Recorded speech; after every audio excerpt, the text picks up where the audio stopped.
In 1990, amateur radio operators around the world began picking up a strange new transmission. The signal was incredibly low and almost impossible to detect, but those who did manage to tune it in heard something truly disturbing. Embedded in the noise were the faint murmurs of a man making a distress call. The voice seemed to be speaking in Russian, but the words could barely be made out. However, some operators claimed that they understood every word and that what they were hearing was not Russian at all, but the voice of a loved one lost long ago. For years, the broadcast remained a mystery, its origin unknown and its purpose even more unclear. But a few brave amateur radio operators were determined to find the source of the signal no matter the cost. What they discovered was truly terrifying. It all started in January when radio amateurs in Finland first picked up the signal. At first, it was nothing but white noise. But then they started to hear something else. A man's voice, very faint, was calling for help. "Mayday! Mayday! This is Captain Nikolai Ivanovich. We are under attack! We are under attack!"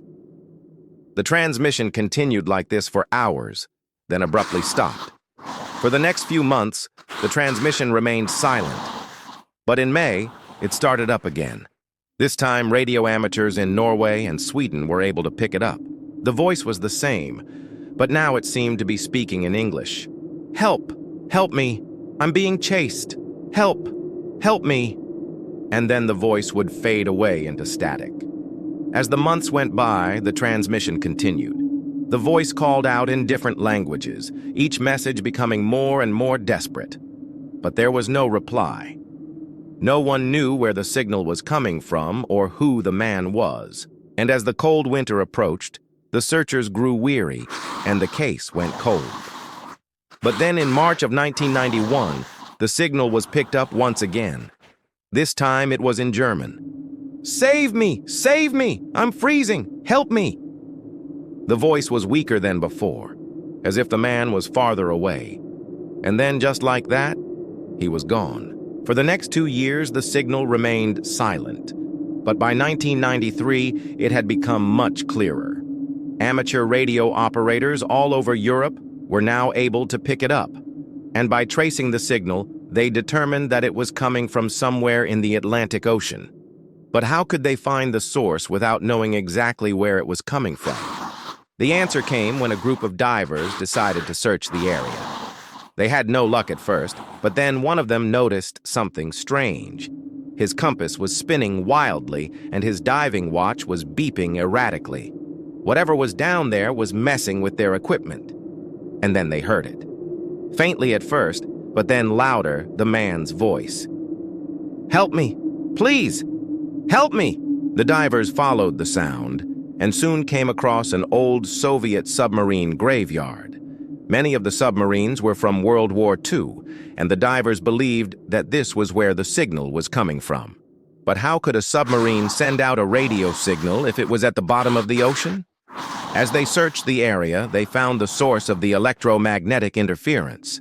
It was coming from inside one of the submarines, and as they looked around, they saw that the lock had been forced open. As they descended into the murky depths, they could hear the whispers all around them.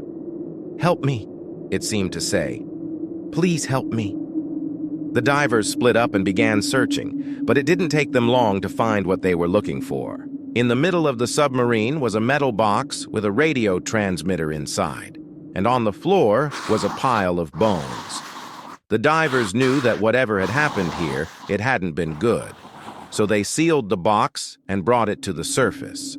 As they surfaced, they could hear the voice still calling out for help, but now it was much clearer.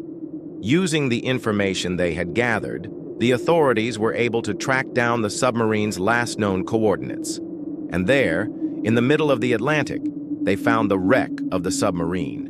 But the mystery still wasn't solved. What had caused the transmission? And why had the man been trapped inside the submarine? The answer, they believe, lies somewhere in the depths of the ocean, lost forever. What do you think really happened to the submarine and the man inside? Let me know your theories in the comments below. And if you want to hear more scary stories, stay tuned for more content.